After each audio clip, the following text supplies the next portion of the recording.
سلام علیکم. قربان شما. آقا ما اومدیم دیرو هم تلفن کرد. بله دیرو تماس گفتم بنده خدا از حوض اسلام خورشید اومده اینجا.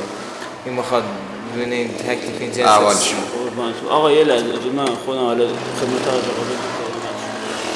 آقا این جنسایی که ما داده بودین علی اثر این آقای لطیفی متوجه برادر اینا یه مقدار مشکل داره انگار که من نمیدونم ما اینا بچه‌ها اونجا هستن تو اونجایی که ما پخش میکنیم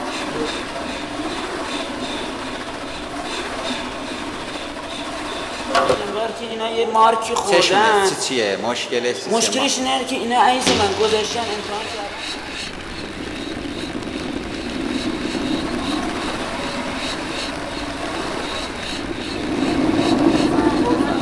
یعنی این چیزی که باید کارایی داشته باشه به عنوان اصلی جنس اصلی کارایی داره اینا نداره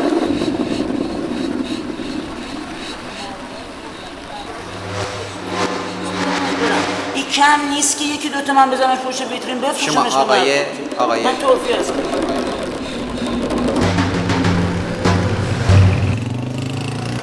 عرضم به خدمت شما که من خدمتتون عرض کنم که جنس من دست شما که ندادم. میدونم دست این دسته آقای دادی که نه شما یه لحظه دقت جنس مالی من شما یه دقیقه دقت ولی تو به عنوان یه مارکت جنس چه اصل من مارکت کجاییه؟ تو به آقای لطیفی نگفت که همون روز که این آقای من جنس اصل این منو این یا ما کجاست جنس مالی من چه میدونم مال کجاست مثلا معلوم نیست کجاست بابا با این وضع جنس مالی کجاست بازار مشتری من چه خواهی نیستم نمیدونم آقای لطیفی که آقا برای ما رو به شما با آقای لطیفی چی شما آقا چی بیان اینجا نوکرتم خب بگو تا ما بریم دیگه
حسن آقا پیش من حسن آقا جون بیا پیش من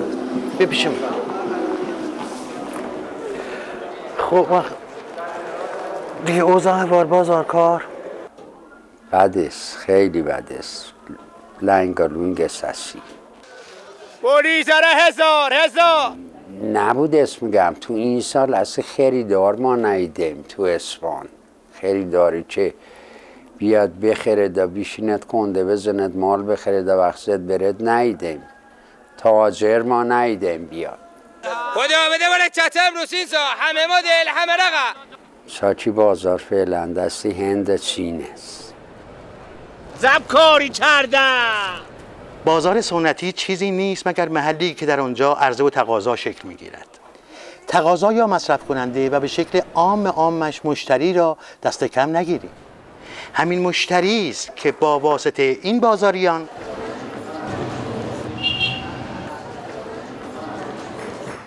تعیین می کند چه چیزی، چگونه و برای چه کسی تولید می شود. چیزی پیش از این، یعنی تا قبل از اینکه چرخهای تولید به معنای امروزی شکل بگیرد، در این کشور تولید کننده از بازاری آنچنان جدا که نبوده هیچ،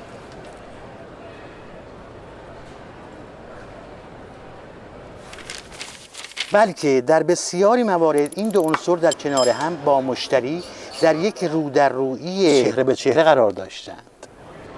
250 گرم ادویه کاری. من خودم واسم از آقا حالا بعدی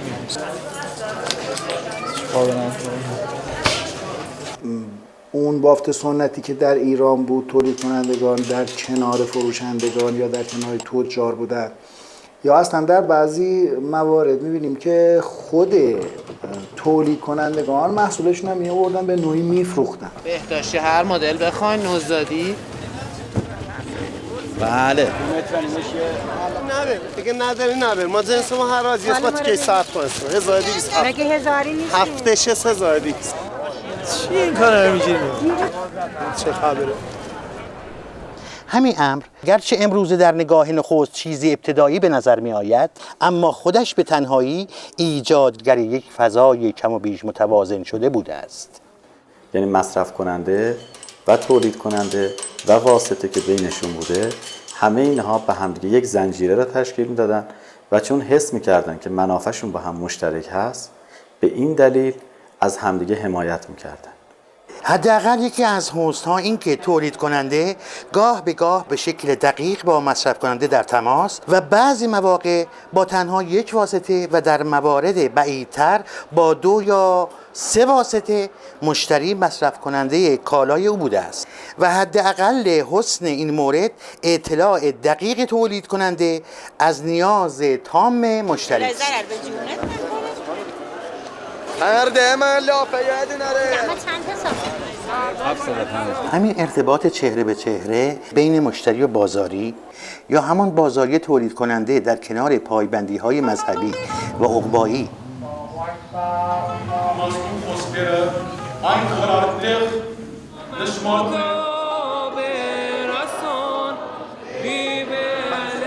باعث می شده تا چهره هایی در بازار نمودی برای تشخص کردند.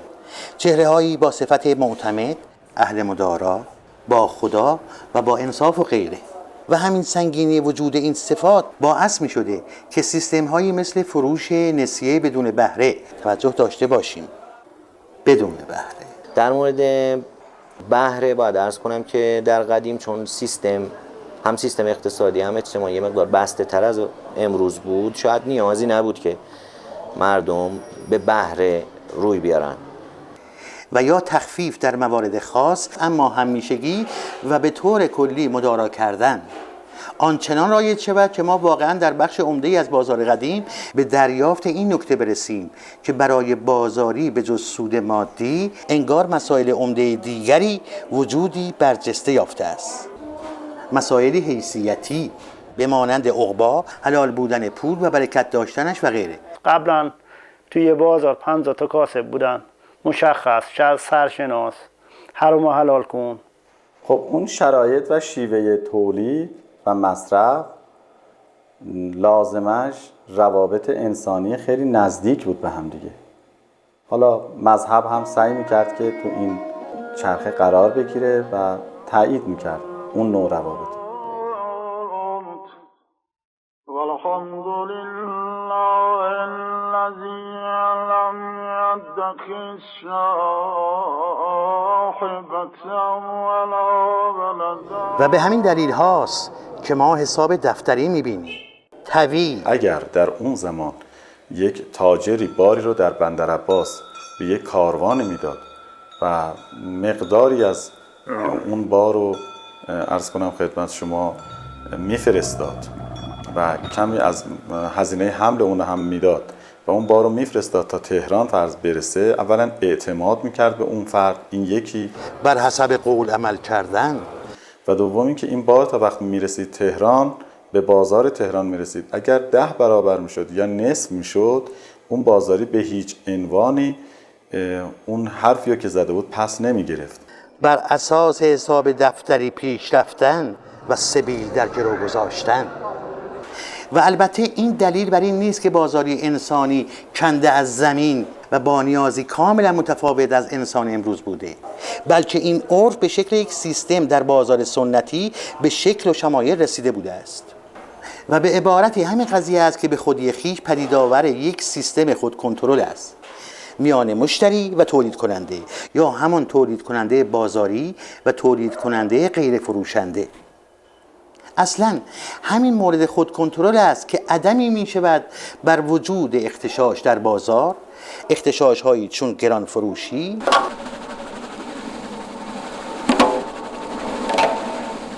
و احتکار.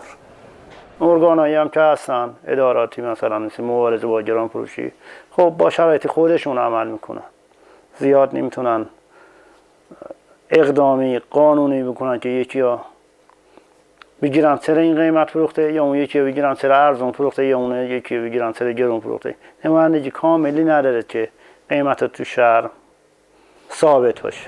از سوی دیگر رو در رو بودن در معامله و کنار هم بودن تولید کننده، بازاری و مشتری در کنار هم خود باعث می شده تا اطلاعات به وسیع ترین شکل خود در اختیار همه به ویژه مشتری قرار بگیرد. اطلاع داشتن مشتری از انواع کالایی که در درون شهرش تولید می شود تا اقسام کالایی که به شکل مال و تجاره از فراسوی شهر وی به درون مأمن او سرازیر می گردد. به عبارتی بزرگترین حسن بوده در عدم ایجاد اغتشاشی که امروز به دلایلی که بعداً میگویم منتهی می شود به واژه رایج رانتخاری.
اما امروز به دلیل رشد بی‌دروازه جمعیت، متنوع گشتن سلایق و نبود تولید آنچنان بایسته که کفاف سلایق ما را بدهد، به اضافه نبود بازخور مناسب از سوی تولید کننده خارجی که آن هم دلایل ویژه خود را دارد که بعداً خواهم گفت، ما به یک آشفتگی جدید رسیدیم میان مشتری، واسطه و تولید کننده. ما در دوره گذار قرار داریم. این وسط یک بلا تکلیفی و آشفتگی به وجود اومده که واسطه ها از این بازار آشفته دارن به نفع خودشون استفاده میکنن. حالا این واسطه ها و دلالان با اطلاعی که از کنش ها و واکنش های اقتصاد جامعه دارن و نبض اقتصاد دستشون هست، اینا سودهای هنگفتی میبرن، سودهای کلانی میبرن و اینجا کسی که سرش بی کلا میمونه اون مصرف کننده.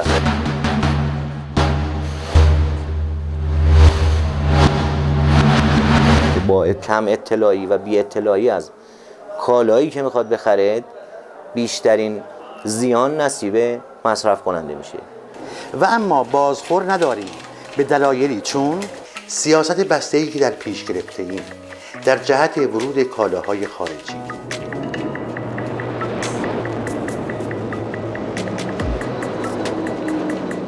ببینیم که این جنسا که از خارج میان، چینی، لباس، کفش، انواع و اقسامیات، کی اینا رو وارد میکنه؟ چه دست واسطه ای است که اینا تو کشوری ما میاد؟ یخچال سازای ما در ایران چند سال پیش با یه بحران بسیار بزرگی روبرو شدن و این بود که یک شرکت امریکایی رفته بود در کنار مرز چین و هنگ کنگ یک کارخونه احداث کرد. کارگر چینی که به این صورت حاضر بود کار بکنه که فقط به من غذا بدین که از گرسنگی نمیرم، برای اونا کار میکرد. کارخونه امریکایی بود، محصولشون هم میومد توی ایران و جاهای دیگه. وقتی که یه یخچال با اون قیمت کم با کیفیت امریکایی میتونه بیاد تو ایران فروخته بشه، خب دیگه جایی برای تولید کننده داخلی باقی نمیمونه. الان تمام این کارگار و همه بیکار شدن. قصد توسعه است و ناچار از دفاعیم در برابر تولید کننده داخلی. تولید کننده داخلی هم گاه به گاه با اینکه تولید می کند باز نیازمند واردات است به شکل مواد اولیه که در این حیطه دست واسطه باز بیش از آنکه باید بلند شده است. واسطه ای که گاه چیزی نیست جز تغییر ماهیت داده شده همون واژه بازاری کاسب. اونجا ارزونیه مواد اولیه‌شون براشون ارزون‌تره، بهتر تهیه میشه، اینجا هی گرون میشه. نه خیلی فعلا چه بد است.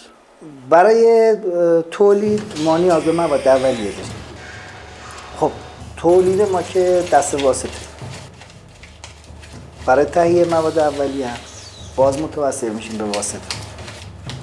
اگر این وسط سودی نصیب ما بشه، نصف سود ما رو هنگام تهیه مواد اولیه واسطه میگیره، نصفش هم موقع خرید محصولمون باز گیر خودش میگیره. اینه که میبینیم هر روز تولید کنندگان ما افت میکنن. البته بازاریابی و واسطه‌گری تو سرتاسر دنیا هست، یعنی باید باشد مستلزمی یه فروشنده است. یه تولید کننده نمیتونه خودش خالی در شغل ما، مثل شغل ما یه شغلای دیگه کلا نمیتونه اون تولیدی که میکنه واسط بیاد ببره پیش مشتری یا بر مصرف کننده برسونه.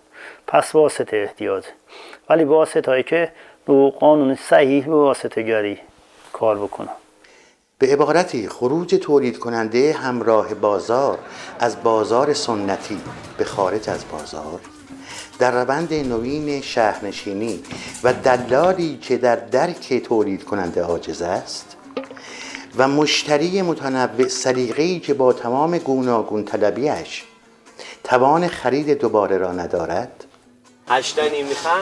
آقا 8 تومن دیگه. 8 تا نیم میده. آقا تو اشکال نداره. حالا باز آباد چند روز که 8 تا نیم میده. یه کمی کم زیادش کنی بده. میرم تاب میخورم. بده من پولم. میرم تاب.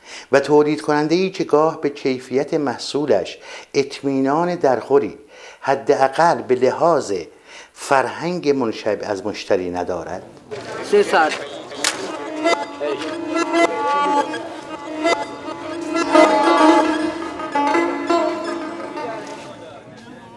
همه و همه در سایه نبود آن روح عقبایی در داد و ستد در نزد بازاری امروز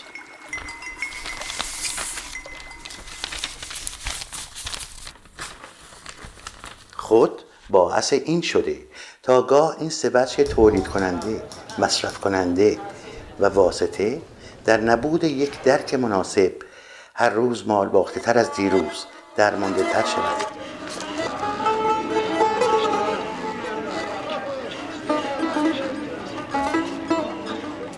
و این چیزهایی میشه که ما امروز میبینیم، یعنی اون قوانین چشم همچشمی و اون اخلاقیاتی که هزاران سال اون جامعه بهش اعتقاد داشت، باورها رو داشتن، روابطی که بینشون به هم میریزه و یک چیزی که بر اساس حالا نظام یا قانون وجود داشته باشه یا اساسنامه‌ای باشه برای این دیگه وجود نداشته. اینه که میبینیم اون روابط به هم میریزه در حالی که جایگزینش یک قانون خوبی نمیشه. تمامی این چیزایی که محض رضای خدا بوده یه وقتی، الان دیگه نیست.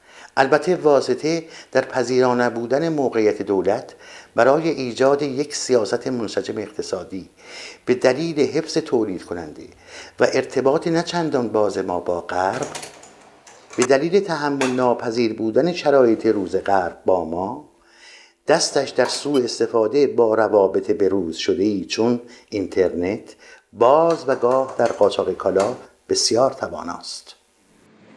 در غرب به واسطه اینکه خودش صاحب تکنولوژی بود و تولید کننده بود که روز به روز تکنولوژی رو برتری میداد و راه‌های جدیدی به وجود می آورد، خودش تصمیم گیرنده بود و خود به خود شرکت‌های بازرگانی که بعداً به وجود آمدن و مخصوصاً بانک‌ها تا اندازه حیات خودشون رو در تداوم اون تولید می‌دیدن و اینکه کمک بکنن به اینکه این تولید افزایش پیدا بکنه به خاطر به دست آوردن بازارهای جدید.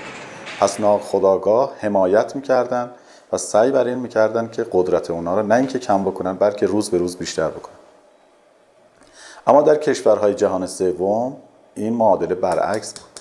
اینجا دیگه تولید کننده صاحب تکنولوژی نبود، نمیتونست خودش تعیین بکنه، نقشی نداشت در چیزی که وجود داشت. اینجا برعکس میشد معادله، واسطه بود که میتونست تعیین کننده باشه، اون بود که میخواست راه نشون بده، اون بود که تعیین میکرد که ما باید چه کار بکنیم، دیگران باید چه کار بکنن، چه مصرف کننده و چه تولید کننده. این واسطه ها تمام نبض اقتصاد دستشونه. به نظر من مصرف کننده است که باید خودش دنبال اطلاع و اطلاعات زیادتری باشه تا بتونه کمتر زیان بکنه تو خرید کالا، هم از نظر قیمت هم از نظر کیفیت کالا. رگ مشتری آماس نیشتر اوست و این تولید کننده انگار گرچه از هم بسیار دور، اما با آن بازاری کهن به لحاظ انسان مداری بیش از آنچه به نظر می آید سنخیت دارد. در سیر انفجار هر روزه جمعیت ناچار از ورود کالایی. ما هم که دوست داریم همه چیز داشته باشیم، هر چیزی رو میخوایم مصرف کنیم، چه با جغرافیای ما سازگار باشه چه نباشه. گرچه گاه به گاه مشابهش را به تولید رسانده ایم، اما در بسیاری از مواقع تولید داخل در پسند مشتری نیست. کالای ایرانی که خب میدونیم سرویس دهی خوبی ندارند، خدماتی پس از فروش خوبی ندارند و مصرف کننده هم بیشتر خب ترجیح میده که کالایی بخرید که دوام بیشتری داشته باشد و این پولی که میده چون قدرت خرید کمتری داره مدت زمان بیشتری بتونه از اون کالا بهره برداری کنه.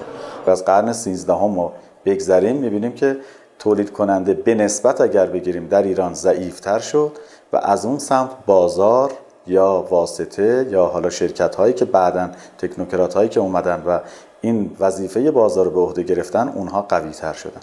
خارجی ممنوع الورود است، اما با دست واسطه‌ای که شباهتی به بازاری کاسب دیروز ندارد در سیر مسافر و لنج و مرز وارد می شود.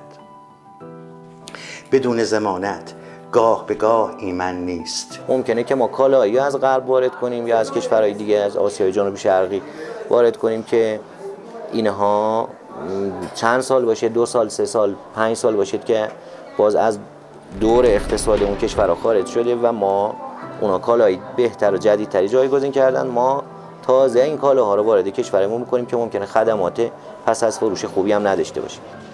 نه دفترچه‌ای میرسد راهنما و چنانچه دفترچه راهنما همراه کالا دست به دست بگردد، باز سنخیتی با زبان روزمره این مرز و بوم ندارد. تنها و تنها آنچه خارج شده سیل روزافزون ارز است و آنچه هم باشته گشته نمود برجستگیش در جیب گشاد واسطه.